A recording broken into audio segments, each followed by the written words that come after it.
Let's get salty!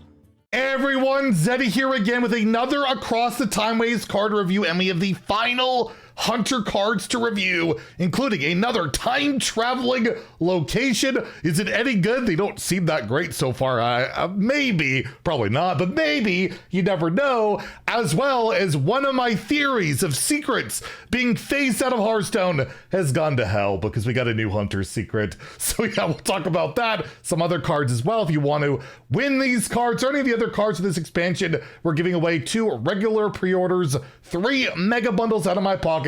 To enter the giveaway, like and comment in the video, link down description below, the one with that thumbnail over there. Be subscribed to the channel. Every 1,000 subs we get until all the cards are revealed, I'll add another mega bundle, so hit that sub button, make me go baroque. So let's start off with the brand new secret. That's right, the first secret in Hearthstone since Whizbang's Workshop. It's been a while, and well, it's I guess untimely for my hot take I had of secrets are leaving with the untimely death, a 2 mana secret as always for Hunter. When a friendly minion dies, the turn after being played, resummon it. So basically the idea is you got this secret up, you played a minion, your opponent kills it, it comes back. And that's really annoying. It's sticky, and then it could maybe, you know, attack again, do something pretty good.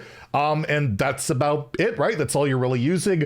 There's not like a great secret deck right now in Hunter right now. I don't think, well, this is the only secret synergistic card we're getting this expansion from what I can tell. And yeah, it's like, it's fine. I don't think you're ever playing this unless you have a secret deck going, but the Observer of whatever, that stupid rogue card basically these days, it'll summon that. So that's something you could get off of that, which again, it might actually be a nerf to that card maybe. Like, is this something you want to hit? I don't know. Certain situations yes, certain situations no, but regardless, I don't think this is seeing any meta play in standard or wild. Like, I just don't see it. Like, it's fine, it's a secret. They gotta make, you know, it's hard to come up with new secrets these days, and again, a secret can't proc on your own turn. It has to be on your opponent's turn, so it's not like you can trade in, have it come back and do something like that, right? It's not gonna work that way. So overall, yeah, I'm gonna give it a 1 out of 5 in standard wild. I don't see this thing play right now, but again, if there's some secret stuff at some point that makes it a little bit better, maybe it happens, but yeah, I'm not seeing it right now. We have the Epoch Stalker, a 6 mana 3/4 beast. That's terrible. It has rush and elusive, and yet again, another one of these cards, Battle Cry, summon a copy of this. So this is a 3 attack beast for your quest, or this can synergize with Imbue in particular, right? Buffing the attack on this, making it cheap, and then getting it out there, but it's not going to win games in Imbue. Like, it's not going to bring that archetype back. You need to kill your opponent, not get just 2 big elusive things. Maybe you play this in like a hand buff Hunter, right? We've seen that before, but it's 6 mana and they've already nerfed that archetype to the point where I feel like it's probably too expensive, and you'd probably rather just giant taunts like you already have access to in that deck is not good enough anymore. I don't see that really elevating it to that point, but at the end of the day, you're getting a 6 mana 6/8 with rush without any work on it. So in arena, that's really good, but on ladder, yeah, you definitely need a bit more than that. I'm gonna give this a 1 out of 5 in standard wild. I don't see it. Again, if hand buff Hunter was what it was before, maybe, but it just isn't. And I don't think Imbue, again, I don't think it's gonna bring back Imbue. I don't think you're playing the Sphere quest. I just think it's a whatever card. It's not horrendous, but if it's a whatever card in today's Hearthstone, it's not going to see play. So I'm going to give it a 1. That's kind of the way I'm going. I'm being more harsh on my ratings lately. This year in particular in Hearthstone has taught me to rate harder because, well, the cards have been a lot worse and it's been working, right? So I don't know. We'll go with a 1 in both, but again, like 5 years ago, maybe this card would be pretty good. So I don't know. It's a weird one. I just don't see it.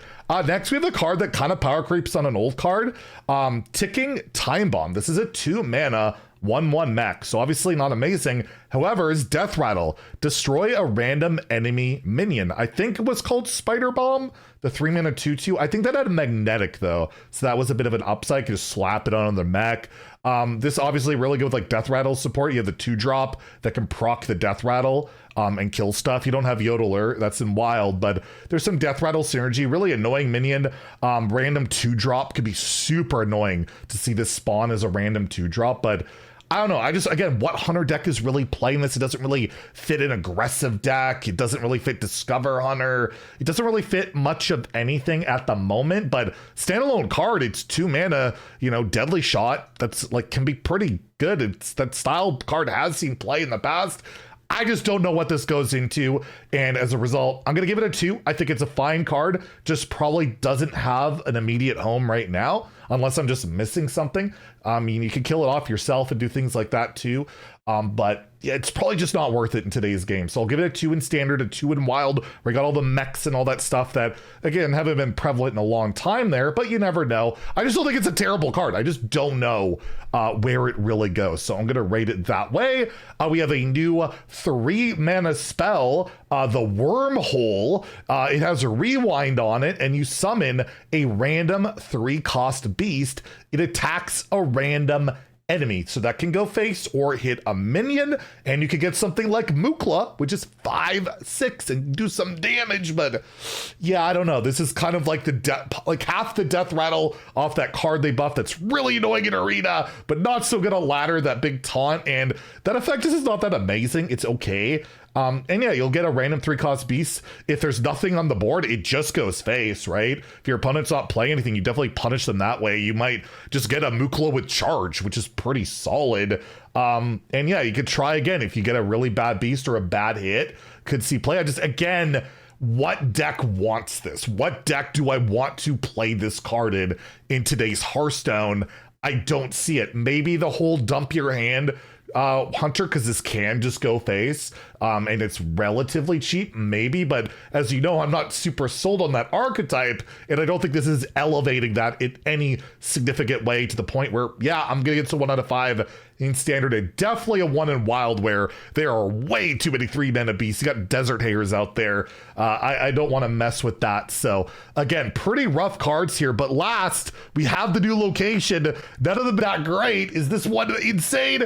Yeah, I don't know. It's the Past Silver Moon. 4 mana, 3 durability. You deal 5 damage to a random enemy minion. So that's pretty bad, right? You don't get to pick. It's just 5 random damage. And then you got to wait, what, 2 turns to use this again.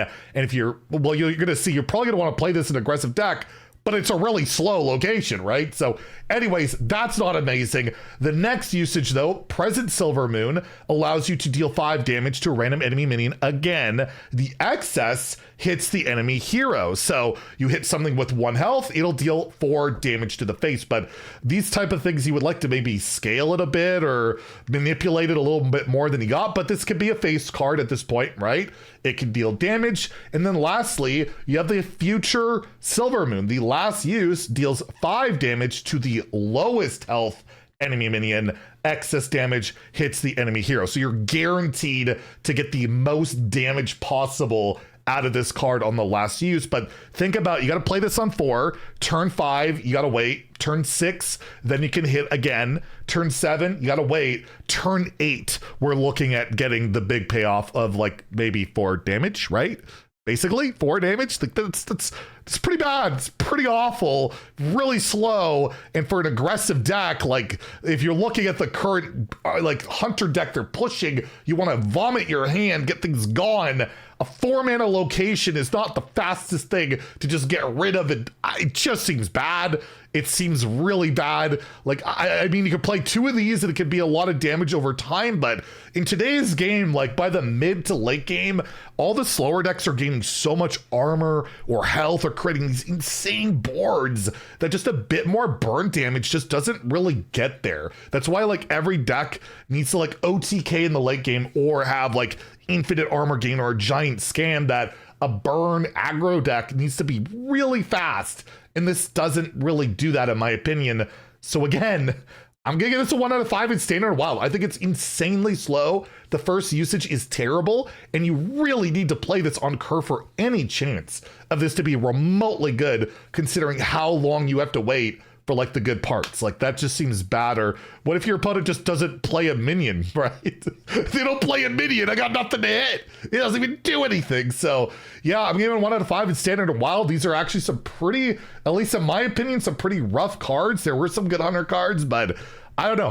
Hunter's not in a worse spot right now in standard. They got lots to do, but outside of the Fabled card, the Sylvanas, which I think is insane, I wanted to give that a 5. I don't know if it will be a 5, but I gave it a 4. But yeah, a lot of these don't seem particularly amazing, or maybe the no-hand deck does work out pretty well. Maybe it's not as bad as I think it'll be, but I'm not entirely sold outside of, yeah, like the Sylvanas and the one drop that makes your hero power 0, which you could just play in a deck. It doesn't even have to be super specific. Anyways, there you go. That's the 100 cards. Let me know if you think they're better than I think they are. But yeah, I'm pretty darn low on these cards.